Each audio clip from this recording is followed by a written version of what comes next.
చందమామ కథ. సంధ్యాదేవి.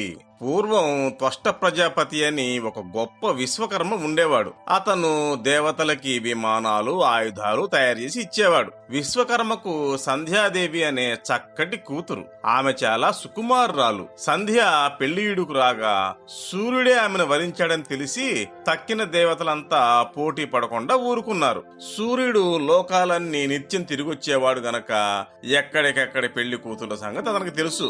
వాళ్ళందరిలోకి సంధ్యాదేవి అందమైందని తోచి ఆమెనే పెళ్లి చేసుకుందామని నిశ్చయించాడు. సూర్య భగవానుడి గొప్పతనం తెలిసిన విశ్వకర్మ ఒక మంచి ముహూర్తాన సంధ్యాదేవిని సూర్యదేవుడికిచ్చి పెళ్లి చేశాడు. గొప్పవాణ్ణి పెళ్లి చేసుకున్నందుకు సంధ్యాదేవి మొదట సంబరపడిందే గాని అత్తవారింటికి వెళ్లడంతోనే ఆ సంబరం అంతా చప్పబడిపోయింది. సూర్యుడు లోకబాంధవుడే కావచ్చు గాని ఆ భగభగమండే భర్తతో ఎలా కాపురం చేయడం, అందులోనూ సంధ్యాదేవి లాంటి సుకుమారి అసలే చేయలేదు. స్వామి, మీరు చాలా వేడిగా ఉన్నారు, మీ వద్ద ఉండడం నాకు చాలా కష్టంగా ఉంది అని తన బాధ భర్తతో చెప్పుకుందామని ఆమె అప్పుడప్పుడు అనుకునేది గాని ఆయన ఏమనుకుంటాడో అని చెప్పకుండా ఊరుకునేది. కొంతకాలానికి ఆవిడకు వైవస్వతుడు, యముడు అనే ఇద్దరు కొడుకులు, యమున అనే ఒక కూతురు పుట్టారు. క్రమంగా సూర్యుని వేడి తగ్గడానికి బదులు ఎక్కువైపోయి సంధ్యాదేవికి సహించడానికి వీల్లేనంత బాధ కలిగింది. ఆమె తన బాధ ఎవళ్ళకి చెప్పుకోలేక ఒంటరిగా కూర్చొని దుఃఖించింది. అప్పుడు ఆమె నీడ ఆమె పక్కనే కనపడింది. ఆ నీడ సరిగ్గా తనలాగే కనపడేసరికి సంధ్యకు ఒక ఆలోచన తట్టింది. ఆ నీడకు ప్రాణం పోస్తే అది తనలాగే సుందరి అయ్యి సరిగ్గా తనలాగే ఉంటుంది. తన స్థానంలో ఆమెను సూర్యుడికి భారీగా ఉంచేసి తాను పుట్టింటికి వెళ్లి ఇంతవరకు సూర్యుడి వేడి వల్ల కమిలిపోయిన తన శరీరం తేరుకునే వరకు అక్కడ విశ్రాంతి తీసుకుని ఆ పిమ్మట రావచ్చు అని. వెంటనే సంధ్యాదేవి తన నీడకు ప్రాణం పోసి అచ్చు తన వల్లనే ఉన్న సుందరికి ఛాయాదేవి అని పేరు పెట్టింది. ఛాయ అంటే నీడ.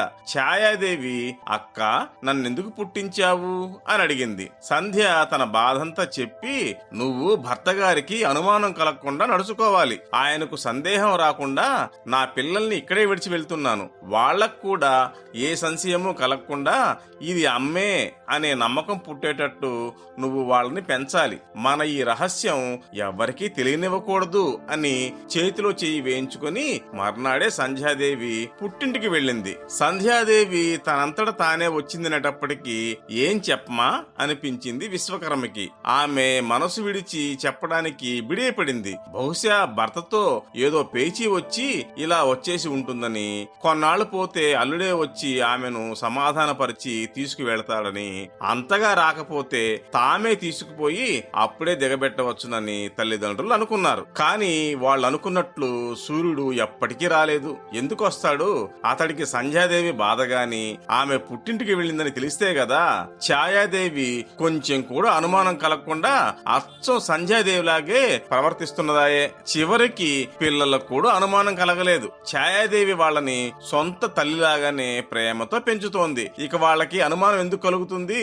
ఇక్కడ విశ్వకర్మ అల్లుడు రాకపోవడం చూసి ఇక ఉపేక్ష చేయడం మంచిది కాదని తోచి సంధ్యతో, అమ్మాయి, చెట్టు కాయ బరువు కాదు కదా, నువ్వు ఎన్నాళ్లున్నా మాకు ఆనందమే, కానీ భర్తతో ఉండవలసిన కాలంలో పుట్టింట ఉండడం క్షేమం కాదు అన్నాడు. అప్పుడు సంధ్యాదేవి, నీవు చెప్పిన మాట నిజమేనాయనా, నేనొక్కర్తిను వెళ్ళగలను, నీకెందుకు శ్రమ అని చెప్పేసి వెంటనే బయలుదేరింది. కానీ సూర్య భగవానుడి తీవ్రత తలుచుకునేటప్పటికీ ఆమె గుండె జల్లుమంది. సూర్యలోకానికని బయలుదేరిన ఆమె దారిలో ఓ అడవిలో ఆగిపోయింది. తనలాంటి అందమైన స్త్రీ ఒంటరిగా అడవిలో ఉండడం క్షేమం కాదని తోచి ఆమె తన మనుష్య రూపాన్ని వదిలేసి ఒక ఆడగుర్రం అయిపోయి అక్కడే ఉండిపోయింది. విశ్వకర్మకు ఈ సంగతేమీ తెలియక తన కుమార్తె అత్తింటికి చేరుకుని సుఖంగా ఉందని అనుకున్నాడు. సూర్యుడికి ఇదేమీ తెలియక ఛాయాదేవినే సంధ్యాదేవి అనుకుని ఆమెను ఎంతో ప్రేమగా చూస్తున్నాడు. సంధ్యాదేవి పిల్లలైన వైవస్వతుడు, యముడు, యమున కూడా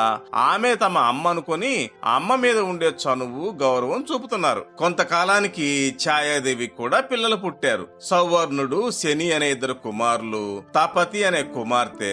అయితే తనకు పిల్లలు పుట్టడంతోనే ఛాయాదేవిలో మార్పు వచ్చింది.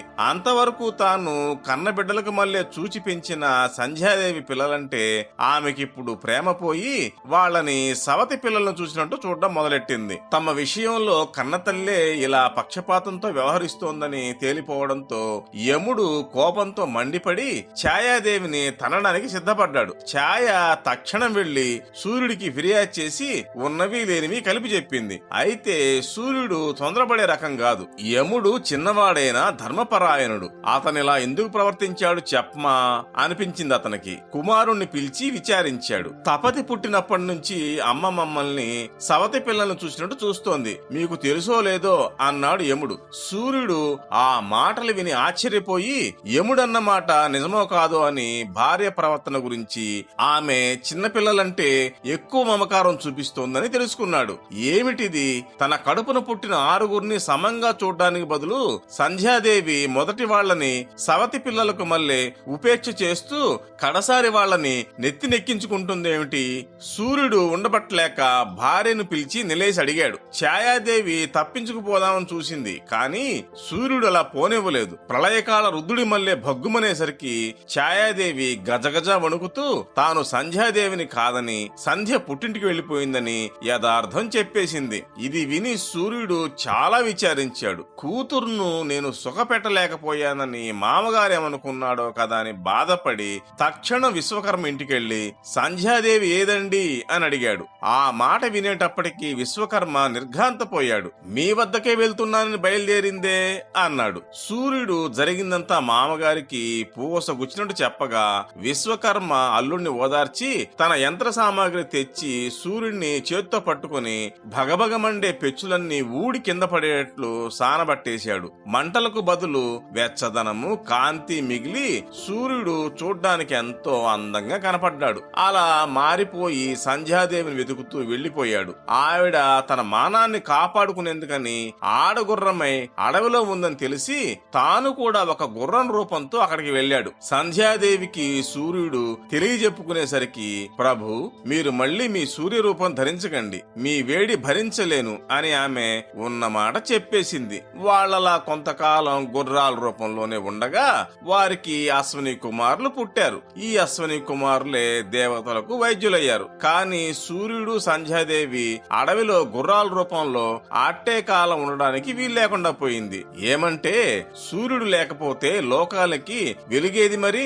అందుచేత ఇదివరకు మళ్ళే కాక తన వేడి అంతా పోయిందన్న సంగతి ఆమెకు నచ్చజెప్పి తన లోకానికి తీసుకుపోయాడు.